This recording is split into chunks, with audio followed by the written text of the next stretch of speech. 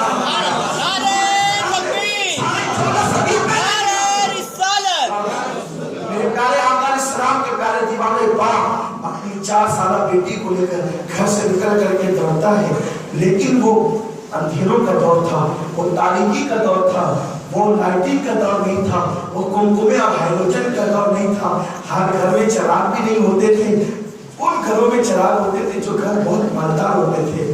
رات کا سناٹا ہے، مکے کی پتھریلی زمین ہے اور ایک باپ اپنی بیٹی کو لے کر دوڑ رہا ہے۔ دوڑنے کی وجہ یہ ہے اگر میری بیوی جاگ گئی تو اس بیٹی کو دفن نہیں کرنے دے گی، اس بے برکتی کو دفن نہیں کرنے دے گی اور میرے گھر میں شیطان ہمیشہ رہے گا، شیطانت رہے گی، بے برکتی رہے گی۔ اس لیے وہ اپنی بیوی کے خوف سے اس بچی کو جلد سے جلد دفن کر کے نیکی حاصل کرنے کے تصور میں کہ میں نیک کام کرنے جا رہا ہوں وہ دوڑ رہا تھا باپ۔ وہ کہتے یا رسول اللہ مجھے ٹھوکر لگی اور میں بچی کو لے کر مکے کی پتھریلی زمین پہ گر گیا۔ جب میں مکے کی پتھریلی زمین پہ گرا تو میں جلدی سے اٹھا اور میں نے دیکھا کہ میری بیٹی بھی اب دین سے بیدار ہو چکی تھی۔ میری بچی اندھیرے میں رونے لگی اور مجھ سے کہتی ابا کیا ہوا آپ مجھے کہاں لے جا رہے ہیں؟ وہ رو رہی تھی، وہ مجھے ابا کہہ رہی تھی مگر میں اس کو بیٹی ماننے کے لیے تیار نہیں تھا۔ یا رسول اللہ وہ مجھے بابا بابا کہتی تھی، میں اس کو ایک بار بھی بیٹی کہنے کے لیے تیار نہ تھا کیونکہ میں اس کو شیطنت، نحوست اور بے برکتی سمجھتا تھا۔ یا رسول اللہ میں نے اس سے کہا چل، اس نے کہا بابا آپ مجھے کہاں لے جا رہے ہیں، کہاں لے جانا چاہتے ہیں، مجھے اندھیرے میں ڈر لگ رہا ہے۔ میں نے اس کو کوئی جواب نہیں دیا، میں نے کہا چل۔ اس نے کہا میں نہیں آؤں گی، میری امی کہاں ہے؟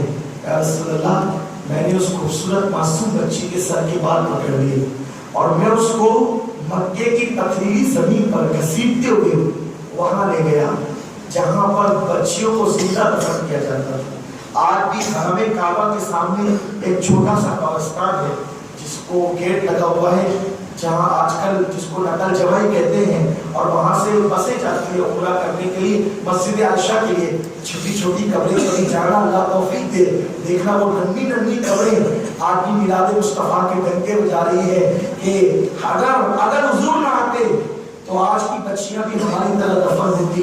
راجا پور میں بھی ایک کوئی قبرستان ہوتا، ہندوستان کے شہروں میں بھی کوئی قبرستان ہوتا جہاں بیٹیوں کو، معصوم بچیوں کو زندہ دفن کیا جاتا۔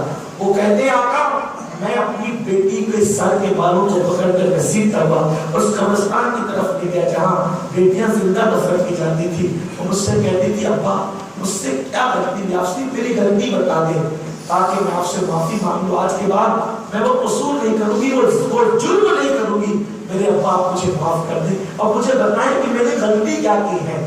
اس بچی سے کوئی غلطی نہیں ہوئی تھی۔ اگر کوئی کہہ سکتا ہے کہ اس بچی سے کوئی غلطی ہوئی تھی تو وہ اس کی غلطی نہیں تھی، معاملہ یہ تھا کہ وہ میرے رسول کی آمد سے پہلے دنیا میں بیٹی بن کر کے آ گئی تھی، اور اگر میرے آقا کی آمد سے پہلے وہ بیٹی بن کر نہ آتی، میرے آقا کی آمد کے بعد بیٹی بن کر آتی تو اس پہ ظلم نہ ہوتا، اس کی پیشانی چومی جاتی، اس سے محبت کی جاتی۔ آج بھی آپ دیکھ لیں بیٹی سب سے زیادہ اپنے باپ سے پیار کرتی ہے، یہ بیٹیوں کی خصوصیت ہے۔ بیٹے ماں سے پیار کرتے ہوں لیکن بیٹیوں کو اپنے باپ سے بہت پیار ہوتا ہے، بیٹیاں اپنے باپ سے، لیکن ایک باپ اپنی بیٹی کو زندہ دفن کرنے وہ بھی اس طرح لے جا رہا تھا کہ کسائی بھی، قصاب بھی جانوروں کو اس طرح نہیں لے جاتا ہے قتل کرنے کے لیے۔ وہ کہتے ہیں آقا میری بچی کے پیر مکے کی پتھریلی زمین سے رگڑ کر مکمل زخمی ہو چکے تھے اور میں نے لے جا کر اس بچی کو قبرستان میں پٹک دیا اور میں جلدی سے کڑا کھودنے لگا کہ گہرا کڑا کھود کے اس کو ڈال دوں۔ رسول اللہ لیکن یہ منظر میری آنکھوں نے دیکھا، ہم کتنے سخت دل تھے، آج یاد آتا ہے تو احساس ہوتا ہے کہ ہم نے کتنا بڑا ظلم کیا تھا۔ آپ نے احساس دلایا تو آج احساس ہے، ورنہ ہم نے کتنا بڑا ظلم کیا۔ رسول اللہ جب میں کڑا کھود رہا تھا تو میں مٹی نکالتا تھا تو مٹی میرے سفید کپڑوں سے لگتی تھی، وہ بچی محبت باغ میں اپنے ننھے ننھے ہاتھوں سے وہ مٹی صاف کرتی اور کہتی ابا دامن سنبھالیے آپ کے کپڑوں کو مٹی لگ گئی، ابا دامن سنبھالیے آپ کے کپڑوں کو مٹی لگ گئی۔ وہ بیٹی مجھ سے اتنا پیار کرتی تھی کہ وہ مٹی میرے دامن پر نہیں دیکھنا چاہتی تھی اور میں ہمیشہ کے لیے اس کے خون سے اپنے دامن کو رنگین کرنا چاہتا تھا۔ حتیٰ کہ یا رسول اللہ میں نے پورا گڑا جب کھود لیا تو میں نے بچی کو اس میں پھینکا اور جب میں مٹی ڈالنے لگا تو بچی اٹھ کر کھڑی ہو گئی، وہ کبھی ادھر کوڑتی کبھی ادھر کوڑتی، کبھی ادھر کوڑتی کبھی ادھر کوڑتی، کبھی ادھر کوڑتی کبھی ادھر کوڑتی۔ میں نے سوچا کہ بچی ادھر ادھر ہوتی رہے گی تو میں اس کو کبھی دفن کر کے یہ نیکی نہیں کر سکوں گا۔ میں نے سوچا پہلے اس کو مار ڈالو، تو میں نے ایک بڑا سا پتھر اٹھایا رسول اللہ، اور بڑا سا پتھر اٹھانے کے بعد میں نے اپنی بچی کے سر پہ اتنی زور سے دے مارا کہ اس کی آخری چیخ نکلی اور وہ بچی کڑے میں گر گئی۔ میں جلدی مٹی ڈالنے لگا اور میں نے سوچا کہ میں یہ نہیں کام کر کے جلدی سے گھر لوٹ جاؤں۔ جب میں مٹی ڈال کر کے سینہ تان کر گھر کی طرف جا رہا تھا تو میرے کانوں میں آواز آ رہی تھی ابا مجھ سے کوئی غلطی تو نہیں ہوئی، آپ مجھے معاف کر دیں، مجھ سے کوئی غلطی تو نہیں ہوئی، آپ مجھے معاف کر دیں۔ میں ڈرنے لگا وہ بچی کی قبر سے نکل کر واپس تو نہیں آ رہی ہے۔ جب میں نے پلٹ کر کے دیکھا تو مجھے احساس تھا کہ وہ بچی کی آواز نہیں ہے، شاید میرے مردہ ضمیر کی ہلکی سی کوئی آواز ہے۔ یا رسول اللہ ہم اتنے ظالم تھے جب آپ نہیں آئے تھے۔ آقا کریم صلی اللہ علیہ وسلم یہ پورا واقعہ سن کر کے روتے تھے اور آقا کی آنکھوں میں آنسو آ کر کے گال پر اور داڑھی شریف میں گرتے تھے۔ پورا واقعہ حضور نے سنا۔ جب وہ چپ ہو گئے تو پوری محفل پر ایک رونے کا سناٹا تھا، آنسوؤں کی سوگات ہر ایک کی آنکھ سے برس رہی تھی، کیونکہ یہ صرف ایک باپ کی داستان نہیں تھی۔ وہاں بیٹھے ہوئے اکثر لوگ ایسے تھے جنہوں نے یہی کام کیا تھا۔ وہ سب رو کر کے ہچکیاں ان کی بن گئی تھی، اب اس محفل میں آواز کا سناٹا تھا لیکن ہچکیوں کی آواز تھی. جب میرے سرکار نے سر بلند کیا, سر اونچا کیا اور اوپر کو سر اٹھایا, میرے رسول نے سب پر نظر ڈال کر فرمایا, لوگوں جب تک میں نہیں آیا تھا شیطان نے تم سے جو چاہا کروا لیا, اب میں خود بیٹیوں کا باپ بن کر کے آیا ہوں, میں عورتوں کی آنکھوں کا جواب بن کر کے آیا ہوں, میں یتیموں کی فریاد کا جواب بن کر کے آیا ہوں. سنو, اب بیٹیوں کو زندہ دفن نہیں کیا جائے گا. جس کے گھر میں بیٹی پیدا ہو اور وہ خوشی کرے, وہ باپ اور میں جنت میں اتنے قریب ہوں گے جیسے کہ یہ 2 انگلیاں قریب ہے. اور اس باپ کو میں جنت کی بشارت دیتا ہوں جو اپنی بیٹی سے محبت کرتا ہو, اپنی بیٹی سے پیار کرتا ہو. آپ اندازہ فرمائیں میرے پیارے آقا صلی اللہ علیہ وسلم کے پیارے دیوانوں, دنیا کے حالات یہ تھے. ایسے حالات میں مشیت نے فیصلہ کیا, کیونکہ جس وقت فتنے زیادہ ہوتے ہیں تو فتنوں کو نپٹنے والا اتنا طاقتور چاہیے. جس وقت ظلم زیادہ ہوتا ہے تو ظلم کو مٹانے والا اتنا بڑا قوت والا چاہیے. اللہ اکبر. گویا کہ جب زمین پر معصوم بچیوں کو دفن کیا جا رہا تھا تو وہ دفن ہونے والی معصوم بچیاں اللہ کی بارگاہ میں فریاد کرتی ہوگی, اے اللہ تو کسی عیسیٰ کو بھیج دے زمین پر تاکہ کوئی عیسیٰ آئے اور مریم کے تقدس کو پھر بحال کر سکے. وہ اللہ اکبر شوہر کی چتا پر جلنے والی زندہ میں آئے, گویا کہ آنکھیں بھر بھر کے کہتی ہوگی, اللہ کسی یوسف کو بھیج دو تاکہ یوسف کوئی زمین پر آئے اور اپنے حسن کے ذریعے سے کائنات کی تاریکی کو دور کر دے. کوئی دعا یوں کر رہا ہوگا, اللہ تو موسیٰ کو بھیج دے تاکہ موسیٰ اپنے جلال سے پھر کائنات کو ہدایت کی راہ دکھا دے. اللہ تو آدم کو بھیج دے تاکہ آدم پھر آدمیت کے شرف سے انسان کو مالا مال کر دے. اللہ اکبر. کوئی دعا میں جناب آدم کو مان رہا ہے, کوئی دعا میں جناب نوح کو مان رہا ہے, کوئی دعا میں جناب یوسف کو مان رہا ہے, کوئی دعا میں جناب داؤد کو مان رہا ہے. لیکن مشیت کے منادی نے یہ فیصلہ کیا ہے کہ اللہ اکبر, اگر پھر سے آدم کو بھیجا جائے, جبکہ اللہ تبارک و تعالیٰ کا قانون یہ ہے جو ایک مرتبہ دنیا سے لوٹ جاتا ہے پھر وہ دنیا میں نہیں آتا اسی شان کے ساتھ, اسی جسم کے ساتھ, اسی روح کے ساتھ. اللہ اکبر. تو میرا اللہ اگر پھر آدم کو بھیج دیتا جو کہ ناممکن ہے, تو بفرض محال میں بات کر رہا ہوں, تو شاید لوگ یوں شکایت کرتے, آدم کو ماننے والے کی تمنا تو پوری ہوئی لیکن یوسف کے ماننے والے محروم ہو گئے, موسیٰ کے ماننے والے محروم ہو گئے, داؤد کے ماننے والے محروم ہو گئے. حضرت داؤد آتے تو دوسروں کو یہ شکایت ہوتی کہ حضرت آدم کے ماننے والے محروم ہو گئے, حضرت موسیٰ کے ماننے والے محروم ہو گئے. اللہ کی مرادی نے ندا کی, اے ماننے والوں اب سب کی دعا قبول ہو گئی ہے, سب کی دعا بعد میں اجازت الہی سے ٹکرا گئی ہے. آنے والا آئے گا, کوئی ایک ہی آئے گا, کوئی ایک ہی آئے گا, لیکن اس میں آدم کی آدمیت بھی ہوگی, نوح کی شجاعت بھی ہوگی, موسیٰ کا جلال بھی ہوگا, عیسیٰ کا جمال بھی ہوگا, اس میں یوسف بھی ہوگا, لہب داؤدی بھی ہوگا, انبیاء کے معجزات بھی ہوں گے, اس کے اندر صدوت بھی ہوگی, اس کے اندر فضیلت بھی ہوگی, اس کے اندر عظمت بھی ہوگی. بلکہ وہ اس میں صرف آدم کی آدمیت ہی نہیں ہوگی بلکہ اس میں آدم کی آدمیت بدرجے عدم موجود ہوگی, بلکہ وہ اس قدر شرافت والا ہوگا کہ آدم کی شرافت بھی اس کے دروازے پہ کھڑے ہو کر شرافت کی بھیک مانگے گی. وہ اتنا حسن والا ہوگا کہ یوسف کا حسن بھی اس کے حسن کے آگے سجدے کر رہا ہوگا. وہ اتنا جلال والا ہوگا کہ موسیٰ کا جلال کاسہ گدائی لے کر اس کے دروازے پہ کھڑا ہوگا. ہاں ہاں, اس کی آواز میں اتنا حسن ہوگا کہ داؤد کی آواز میں اتنا حسن تھا کہ جب داؤد اللہ کا کلام کرتے تھے تو چرند پرند جمع ہو کر, جانور جمع ہو کر داؤد کی آواز میں اللہ کا کلام سنتے تھے. لیکن وہ اتنی اچھی آواز والا ہوگا کہ داؤد جب کلام کرتا ہے تو جانور سننے کے لیے آتے ہیں. جب وہ کلام کرے گا تو اس کے کلام کا مشتاق خود خدا وحدہ لا شریک ہوگا. وہ کہے گا قل قل قل, اے محبوب آپ کہہ دو,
وہ پہاڑ پہ کھڑے ہو کر پھر اشارہ کرے گا تو چاند ٹکڑے ہو جائیں گے. کہاں سمندر کا شک ہو جانا اور کہاں چاند کا ٹکڑا ہو جانا. اللہ اکبر. اس کی شان یہ ہوگی وہ آئے گا معجزہ بن کر آئے گا. وہ آئے گا سب حسین تھے وہ حسن بن کر کے آئے گا. وہ آئے گا سب اللہ کو مناتے تھے خدا اس کو منائے گا. خدا اس کو راضی کرے گا. وہ آئے گا اس کی شان یہ ہوگی اس کی نگاہ اٹھے گی قبلہ بدل جائے گا. وہ آئے گا بیواؤں کو سہاگن بنائے گا. وہ آئے گا یتیموں کو کندھے پہ بٹھا کر عیدگاہ لے جائے گا. وہ آئے گا بچیوں کی پیشانی چھو کر ان کی عصمتیں بحال کرے گا. وہ آئے گا اللہ اکبر یتیموں کو لوگوں کے لیے رشک کا ذریعہ بنا دے گا. وہ آئے گا انصاف قائم کرے گا. وہ آئے گا غلاموں کو آقاؤں کے برابر کا درجہ دے گا. وہ آئے گا غلاموں کو کعبے کی چھت پہ چڑھا دے گا. وہ آئے گا بازاروں کا تقدس جو پامال ہو چکا ہے وہ لوگوں کو سکھائے گا. وہ آئے گا لوگوں کو متقی بنائے گا. وہ آئے گا گمراہ قوموں کو ہدایت کا تارا بنائے گا. وہ آئے گا جو لوگ ستارے جو لوگ نمک اور کافور میں فرق نہیں کر پاتے ان کو اللہ کی پہچان عطا کرے گا. وہ آئے گا فاتح کا کیسروں کی سر بن کر آئے گا. وہ آئے گا انصاف دینے والا بن کر آئے گا. وہ آئے گا جان کے دشمنوں کو معاف کرنے والا بن کر آئے گا. وہ آئے گا اس شان سے آئے گا. اس کی ماں بیوہ ہو چکی ہوگی. اس کے باپ کا وصال ہو چکا ہوگا. وہ آنے والا آئے گا.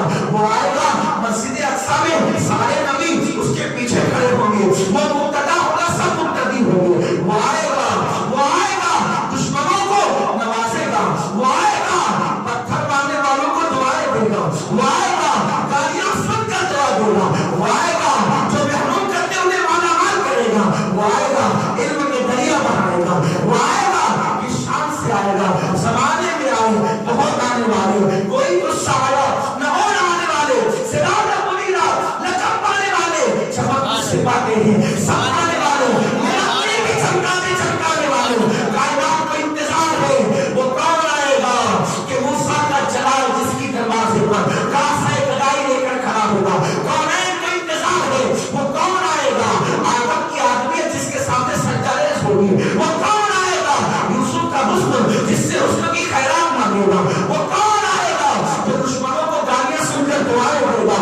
اچانک اللہ اکبر خدا کے منادی نے اعلان کیا وہ وقت آ گیا اب وہ آنے والا آ رہا ہے.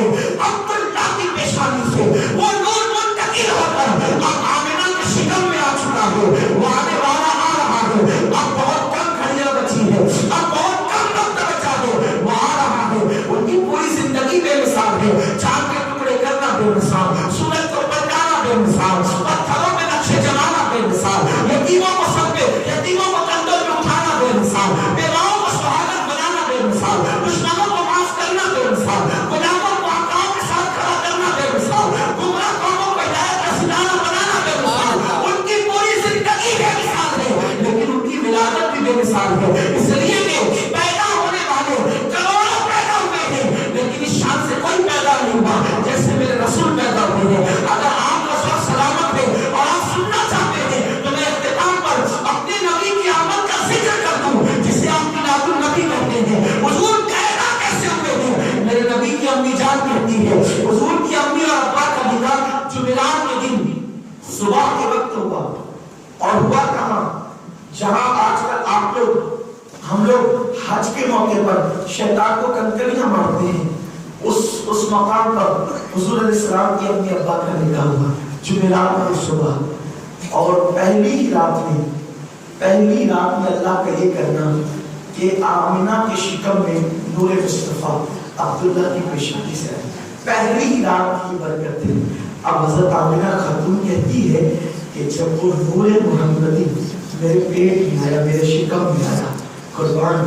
امام احمد ابن حنبل لکھتے ہیں شب جمعہ شب قدر سے افضل ہے اس لیے کہ اس رات حضور کا نور حضرت عبداللہ کی پیشانی سے اماں آمنہ کے شکم میں آیا. اس لیے وہ رات شب قدر سے افضل جسے شب جمعہ کہتے ہیں کیونکہ ہر رات اب نعمتیں مل سکتی ہے لیکن شب جمعہ میں اس امت کو جو نعمت ملی ہے اب وہ قیامت تک نہیں مل سکتی، کیونکہ نور مصطفیٰ کا منتقل ہونا بڑا واقعہ تھا۔ اس رات حضرت کعب احبار بہت بڑے عالم ہے، پہلے یہودیوں کے عالم تھے پھر مسلمان ہوئے، وہ کہتے ہیں کہ جانوروں نے ایک دوسرے کو مبارکباد دی، مبارک ہو مبارک ہو، نور محمدی اب آمنہ کی شکم میں آ گیا ہے اور بہت جلد وہ ظہور پذیر ہونے والا ہے۔ درخت جھڑ چکے ہیں، پتے نہیں ہیں، بارش بند ہو گئی ہے، اسی صبح کو باران رحمت کا نزول ہوا ہے۔ حضور کی آمد کوئی ایسے نہیں ہوئی، بڑی شان سے ہوئی ہے۔ صبح کو بارش کی آمد ہوئی ہے اور پھر سبزہ زاری کا معاملہ بڑھتا چلا گیا ہے۔ اس سال کو لوگوں نے بہاروں کا سال کہا، اس سال کو لوگوں نے خوشحالی کا سال کہا۔ اب ذرا دل کے کنوں سے اپنے آقا کی میلاد سن لو۔ ہمارے بزرگوں نے بیان کیا ہے کہ جب حضور کی میلاد پڑھی جاتی ہے تو دل میں جو بھی جائز تمنا لی جائے اللہ اس کو قبول کر لے۔ یعنی چہرے پہ ابھی داڑھی نکلنا شروع ہوئی تھی، ان کی پیشانی میں نور محمدی چمکتا تھا، بڑے حسین معلوم ہوتے تھے۔ اور جب یہودیوں کو پتا چلا کہ وہ تارا طلوع ہوا جس نے یہ بتایا کہ وہ آخری نبی عنقریب پیدا ہونے والا ہے، تو یہودیوں نے یہ پتا کر لیا کہ آخری نبی پیدا ہونے والے کا وقت قریب آ چکا ہے، نبی کی پیدائش کا وقت قریب آ چکا ہے، اس کا مطلب نبی کے ابا پیدا ہو چکے ہیں۔ تو توریت میں نبی کے والد کی جتنی نشانیاں تھیں انہوں نے پڑھی، اور پڑھنے کے بعد وہ مکہ آ گئے، اور مکہ آنے کے بعد کیا ہوا کہ انہوں نے چیک کیا کہ کون ہے جس کے اندر یہ نشانی پائی جاتی ہے۔ توریت میں جو لکھا ہے کہ نبی کا جو باپ ہوگا، آخری نبی کا باپ محمد رسول اللہ کے جو والد ہوگے ان کی نشانی کیا ہے؟ تو جب انہوں نے دیکھا تو پہچان لیا کہ عبداللہ یہی ہے جو آخری نبی کا باپ ہوگا، لیکن ابھی اس کی شادی نہیں ہوئی، ابھی نور اس کی پیشانی میں موجود ہے، اسی کو قتل کر دو تاکہ آخری نبی کی پیدائش ہو ہی نہ سکے۔ یہ یہودیوں کی پرانی سازش ہے، جب نبی پیدا نہ ہوئے تھے تو وہ چاہتے تھے کہ نبی پیدا نہ ہو، اور پیدا ہو چکے تب وہ چاہتے ہیں کہ نبی کی میلاد بیان نہ ہو۔ لوگ جو منع کرتے ہیں نا اسی لیے کہ نبی کی پیدائش سے انکار تھا، اب پیدا ہو گئے تو نبی کی میلاد سے انکار نہیں کرتے ہیں۔ اللہ لوگوں کو ہدایت عطا فرمائے۔ کس شان سے نبی کی ولادت ہوئی کہ توریت میں نبی کی پیدائش کا ذکر ہے۔ بھائیوں انہوں نے جو توریت میں پڑھا تھا تو کہ پیدا ہوں گے اور یہ نشانی ہوگی، تو توریت میں تو پیدائش کا ذکر ہے نا، اور اسی کو ذکر میلاد کو تو پیدائش کے ذکر تو میلاد النبی کہتے ہیں، آقا کی ولادت کے تذکرے کو میلاد کہتے ہیں۔ محفل میلاد میں وہی روایتیں پڑھی جاتی ہیں، لیکن اللہ اکبر، توریت میں خدا جس نبی کی پیدائش کا ذکر کرے، آج لوگ اس نبی کی ولادت کی محفلوں سے چھڑتے ہیں اور کہتے ہیں یہ کیوں کرتے ہو، یہ کیوں کرتے ہو؟ ان سے کہو یہ کتنی برکت کی چیز ہے، کبھی تم کر کے تو دیکھو تب تمہیں اس کی برکتیں نصیب ہوگی، پھر کہنا کہ نبی کی میلاد کیا چیز ہے اور کس کس نے اس کا ذکر کیا ہے۔ جب اللہ نے ذکر کیا تو کون ہے جو اس کا انکار کر سکتا ہے؟ تو واقعہ یہ ہوا کہ انہوں نے حضرت عبداللہ کو پہچان لیا۔ حضرت عبداللہ ایک دن شکار کے لیے جنگل میں گئے، یہ بھی پیچھے پیچھے چل دیے یہودی تاکہ قتل کر دے، نبی پیدا نہ ہو۔ اس دن حضرت وہاب جو حضور علیہ السلام کے پیارے نانا ہوتے ہیں وہ بھی شکار کے لیے گئے، ان لوگوں میں رشتہ داری ہوتی تھی، یہ شکار کے لیے وہ بھی شکار کے لیے۔ انہوں نے دور دیکھا کہ عبداللہ جوان شکار کے لیے گھوم رہا ہے، یہ بھی اپنی دھن میں تھے، شکاری اپنی اپنی دھن میں رہتے ہیں، شکار ڈھونڈتے ہیں، کسی سے کیا غلط دیکھا، ٹھیک ہے جوان میرے رشتہ داری میں جوان ہے، وہ ہے سامنے ہے، اپنے کام میں ہے، یہ اپنے کام میں لگے۔ انہوں نے مڑ کر دیکھا تو اچانک ایک بھیانک منظر، چاروں طرف سے یہودیوں نے ان کو گھیر لیا حضرت عبداللہ کو۔ انہوں نے سوچا اگر یہ بچے کو انہوں نے مار ڈالا تو عرب والے مجھے سر اٹھا کے جینے نہیں دیں گے کہ تو اتنا نامرد، اتنا بزدل کہ تیرے سامنے خاندان کے جوان کو قتل کیا، تو نے کچھ نہیں کیا۔ لیکن چونکہ وہ تھے اکیلے، انہوں نے سوچا میں ان سے مقابلہ تو نہیں کر سکتے، مجھے ہی مار ڈالیں گے، تو پتھر اٹھا کر ان کو مارتا ہوں آگے بھاگ جائیں۔ جیسے میرے ہاتھ پتھر کی طرف بڑھے تو پتھر نے میرے ہاتھ پکڑ لیا، میں پتھر اٹھا نہیں سکا۔ میں نے سوچا یا اللہ یہ پتھر مجھ سے اٹھتا نہیں، تو میں نے سوچا کہ ٹھیک ہے پتھر نہیں اٹھتا تو میں دوڑ کر کے اب جاؤں، اب کچھ کروں۔ جب پیر اٹھانا چاہتا ہوں تو پیر زمین نے پکڑ لی، پیر نہیں اٹھتا۔ چیخنا چاہتا ہوں، آواز دے کر عبداللہ کو آگاہ کرنا چاہتا ہوں تو میری آواز نہیں نکلتی۔ اب میں مجبور ہو کر بیٹھ گیا. اب میں نے منظر دیکھنا شروع کر کیا ہوتا کیا ذرا یہ تو دیکھوں. جب وہ یہودیوں نے عبداللہ کو گھیر لیا تو زمین کے اندر سے ایک شیر نکلا, زمین پھٹی, شیر نکلا اور اس نے سب کو پھاڑ ڈالا, اور پھاڑنے کے بعد وہ غائب ہو گیا اور عبداللہ صحیح سلامت نکل گئے. میں نے فیصلہ کر لیا یہ جوان کوئی معمولی نہیں ہے, یہ بہت عظیم جوان ہے. اگر میرا کوئی داماد بنے گا تو یہی جوان بنے گا, اور میری پاک دامن بیٹی اگر کسی کے نکاح میں جائے گی تو اسی کے نکاح میں جائے گی, جس کو عبداللہ کہتے ہیں.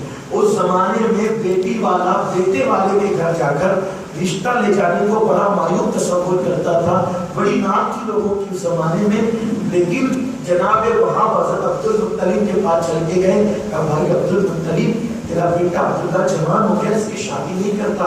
کہا کسی نیک بچی کی تلاش ہے میرے عبداللہ کے لیے, کیونکہ میں اس میں ایسی چیزیں دیکھتا ہوں کہ غیبی معاملات اس کے ساتھ ہے, تو میں کوئی پاکدامن بچی کی تلاش میں ہوں. کہا کہ آمنہ سے بڑھ کر اور کون سی بچی تمہیں چاہیے؟ جب حضرت آمنہ کا نام آیا تو عبد المطلب خوش ہو گئے اور میرے حضور کی امی کے ساتھ میرے حضور کے والد کا نکاح ہو گیا. اور حضرت آمنہ خاتون کہتی کہ ہمارا محلہ ایک تھا, بس کل اور آج بھی فرق یہ تھا, کل تک میں ماں کے گھر سے پانی بھرنے جاتی تھی, آج میں اپنی ساس کے گھر سے پانی بھرنے جا رہی تھی. میں نے صبح کو ٹھیلیا اٹھائی, شادی کی پہلی عادت صبح کو ٹھیلیا اٹھائی, ٹھیلیا سمجھتے ہیں نا, ٹھیلیا اٹھائی, مٹی کے گڑھے کو ٹھیلیا کہتے ہیں. ٹھیلیا اٹھائی اور میں کنویں کی طرف جانے لگی. آمنہ خاتون کہتی ہے جب میں گھر سے باہر نکلی تو جتنے کنکر میرے پیروں کے نیچے آتے تھے آج وہ موم کی طرح نرم ہو جاتے تھے. سبحان اللہ, سبحان اللہ, کہ یہ پتھر میرے پیروں کے نیچے نرم کیوں ہوتے ہیں. پھر میں گزری تو میں نے کیا دیکھا کہ مکے کی بکریاں میرے پیچھے پیچھے آ رہی ہیں اور وہ کہتی ہیں الصلاۃ والسلام علیک یا رسول اللہ, الصلاۃ والسلام علیک یا نبی اللہ. میں حیران تھی یہ مکے کی بکریاں کس رسول کو سلام کر دی, کہیں کسی نے مجھ پہ جادو تو نہیں کر دیا حسد کی وجہ سے. کئی لوگ عبداللہ کو اپنا داماد بنانے کے لیے تیار تھے, لیکن عبد المطلب نے سب کو ٹھکرا کر کے جو ہے وہ میرے ساتھ اپنے بیٹے کا نکاح کر دیا. تو کئی لوگوں نے حسد کی وجہ سے مجھ پر جادو تو نہیں کیا. یہ بکریاں میرے پیچھے چلتی ہے, کہتی ہے جب میں درختوں کے قریب سے گزری تو سوکھے ہوئے درختوں سے آواز آئی الصلاۃ والسلام علیک یا رسول اللہ. میں ڈری سہمی, لیکن چونکہ پانی لانا ہی تھا. جب میں اسی حالت میں گئی پتھروں سے آواز آئی الصلاۃ والسلام علیک یا رسول اللہ. جب میں کنویں پر پہنچی تو چونکہ کنویں کی تہ میں پانی ہوتا تھا اور عورتیں پانی بھرنے کے لیے ایک دوسرے کے ساتھ سبقت لے جانے کی کوشش کرتی تھی, آگے بڑھنے کی کوشش کرتی تھی. لیکن آج میں جیسے ہی گئی ساری عورتیں پیچھے کو ہٹ گئی, کہنے لگی بی بی آمنہ لو پہلے تم پانی بھر لو. میں ہٹی, جب سب عورتیں ہٹی تو میں نے سوچا یا اللہ کون ہے جس نے مجھے ان کی نظروں میں محترم بنا دیا. فرماتی ہے جیسے ہی میں کنویں کے قریب گئی تو میری پیشانی سے نور چمکا اور کنویں کی تہ میں جو پانی تھا وہ اوپر کو ابھر آیا اور میں نے ٹھیلیا ڈبویا اور پانی لے کر کے میں چلی. اب مجھے یقین ہو گیا تھا کہ مجھ پر یقیناً کسی نے جادو کر دیا, سحر کر دیا, جنات کے اثرات ہو گئے یا کیا غیبی معاملات میرے ساتھ ہو گئے. جب میں پڑ گئی لیکن میں ڈرتی تھی. آج پہلا دن ہے شادی کے بعد کا, شوہر کو کہوں گی تو ماں کے گھر بھیج دی جاؤں گی, ساس کو کہوں گی تو لوٹا دی جاؤں گی, کس سے کہوں حال دل کس کو بتاؤں. اسی سوچ و فکر میں تردد میں میرا پورا دن گزرا. جب شام آئی تو میں نے شام کو کیا دیکھا کہ بغیر چراغ کے آج میرے گھر میں روشنی اور اجالا تھا. مجھے چراغ جلانے کی ضرورت نہ تھی. ایک عجیب نورانیت میرے گھر میں تھی اور میرے گھر کے آنگن میں میں نے دیکھا ستارے نیچے تک آتے اور میرے سر کے اوپر آ کر کے تھم جاتے اور ستاروں سے آواز آتی الصلاۃ والسلام علیک یا رسول اللہ. میں ڈر کے مارے بستر پہ گر پڑی اور مجھے یقین ہو چلا کہ اب میرے دن بڑے کم بچے ہیں, شاید میں دنیا میں رہ نہ سکوں گی. ابھی میری آنکھ ہیبت کی وجہ سے کبھی لگتی کبھی کھلتی.